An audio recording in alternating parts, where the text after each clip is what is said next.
Minister of Electricity, Dr. Kgosientsho Ramokgopa, says he's already met with the Eskom board and he plans to meet with the business sector soon over the country's energy crisis. His mandate is simple. It's to deliver on the energy action plan aimed at ending load shedding. So let's bring you a discussion on this issue. We're joined this morning by energy expert Dr. Roland Ngam and the DA's Public Enterprises spokesperson Ghaleb Cachalia. To both of our guests, good morning. Thanks very much for coming on. It's arguably the most important discussion all of us are having in a context where we're battling stage 4 and 5 load shedding. Dr. Ngam, let's start with you this morning. He's already met with the Eskom board. He plans to meet with the business sector soon. What are some of the sort of first steps that Kgosientsho Ramokgopa needs to take as he tries to tackle this massive crisis? Well, good morning, Michelle, and happy International Women's Day to all the women. Yes, certainly he needs to understand the state of play.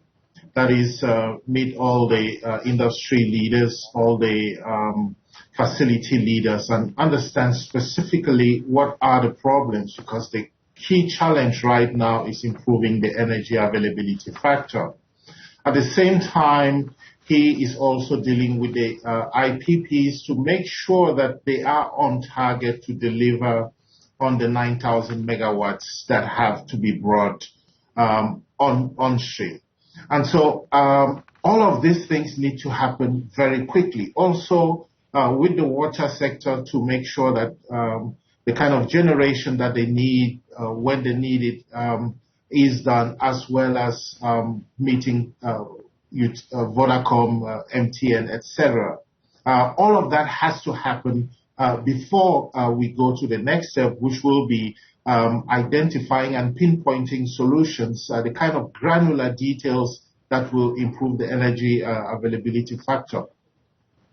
Ghaleb Cachalia, we've been seeing the impact of load shedding, haven't we? Yesterday's announcement on GDP, the economy shrinking by 1.3% in the fourth quarter of last year. It was similar to the kind of shrinkage in our economy that we saw at the height of the COVID-19 pandemic. This is an emergency. It's been an emergency for a long time in the making, and certainly in the delivery of that emergency right now. But the oddity is that we have been presented with a new Minister of Electricity. We already have NECOM, we already have the DMRE, we have the DPE, we have the DTIC, we have NERSA. Now we have an electricity minister who has to juggle all of these things, and some of them are at war with each other. He says he's hit the ground running.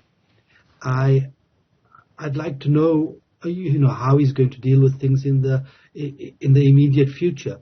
There are 32 German experts busy in Eskom looking at things right now who have said, and they, not 32, a number of experts, but they're active in 32 countries across the world.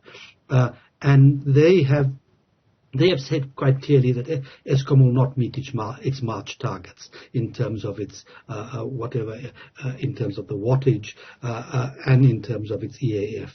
Now, if this is the situation, and we have July looming when Labour is going to renegotiate what they currently have in place and what they squeezed out of Eskom a year ago, then where is this going to leave us? How is the new minister going to deal with this? I'm not quite sure if he understands exactly where this places him and what degrees of freedom he has at his hands to deal with the crisis. From my point of view, it's extremely clear. Focus on Eskom, not the country. Focus on Eskom, the ring-fence Eskom, as I've said many times. Deal with the obstacles that stand in place. And I don't have to tell you what the obstacles are, because the obstacles are the ones which have created this problem, be they localization, be they aspects of BEE, be they cadre deployment, be they theft, be they sabotage, whatever it is. Get involved there and allow the executives in Eskom to do their job and protect them from doing their job. In parallel, make sure that we have renewables and alternative energy attended to in parallel, as I say, although that will take some time to come on board, and open this up to the private sector, because the state sector has clearly failed here. If the private sector had failed in providing public goods, we'd say bring on the state sector. Here the state sector has failed. So let's talk to the private sector and say, come on, what do you want to take on and on what terms? Let's make this possible for you to do so, and let's put this country right. We can't continue shrinking, as you say, by the percentages that you have just told me.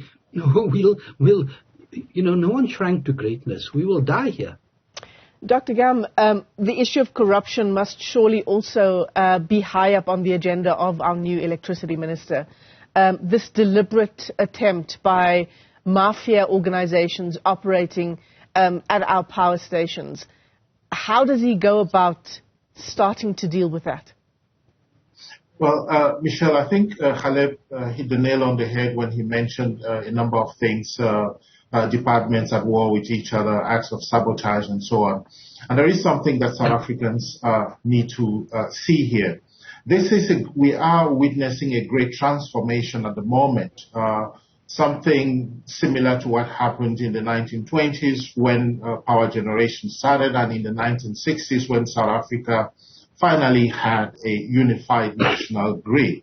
At the moment, what is happening is that we're getting about 15,000 megawatts of electricity in the space of about 5 to 7 years. We've already had about 3,000, 9,000 coming on stream with about 100 different companies, and also Western Cape, Gauteng, and also household generation.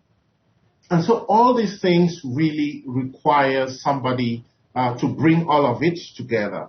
At the same time, what Ghaleb was saying there, most of this generation is in private hands, but what is in public hands really needs to be managed very carefully, and this is really where the state of disaster has to come in play. The fact that you have saboteurs, agents provocateurs, etc., in certain utilities and managers moving around with bulletproof vests and so on, all these things are going to really be the focus of the electricity minister, trying to go in there and ensure that people are doing what they're supposed to be doing. And sometimes, some of the things you heard former CEO Director say, that you have people who would really just use certain sharp objects to destroy machines and ensure that they didn't work because they needed people to come in and to do repair work. So all those things really have to have certain measures and controls, and who is in a certain plant at a given time and whether they're supposed to be there and so on. All of that has to be managed very carefully. And so hopefully the minister really deals with this over the next few months, because we're going into winter as well, and it is going to be very difficult. Yeah.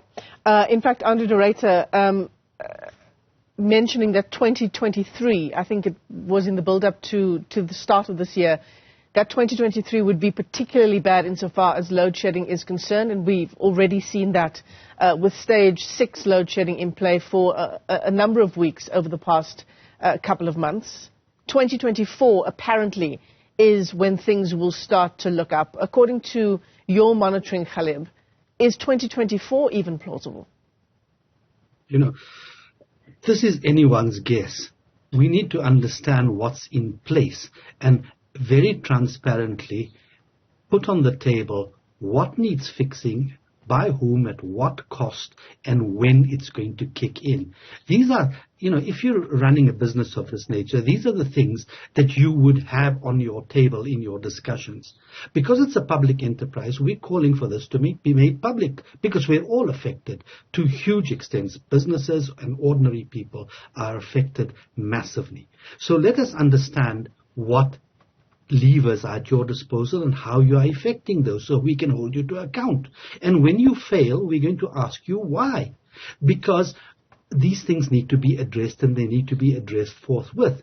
This is an unenviable task for a minister. I wish him luck. He was head of infrastructure development in the president's office for a long time. Apart from the recycling of some infrastructure projects, I've never seen anything particularly new. I don't want to badmouth him, but he comes from being a mayor of Pretoria, where the AG shot down a meter plan, smart meter plan, and said that this was irresponsible and fruitless and wasteless expenditure, and shot that down. Otherwise, and had that gone into place, it would have bankrupted Tshwane. Now, I hope he's learned from those exercises and does something qualitatively different here, because here we're not playing with the municipality, we're playing with the country's future. All smiles there at Tenes. The visuals we have on our screen is of Kgosientsho Ramokgopa being sworn in as the new Minister of Electricity yesterday. Your parting shot, Dr. Ngam, it's such a massive job. Some would argue no one wants the job. What would be your advice to him? Well, the advice to him really is to implement the Energy Action Plan. There is already a plan in place, and he just needs to bring the parts together.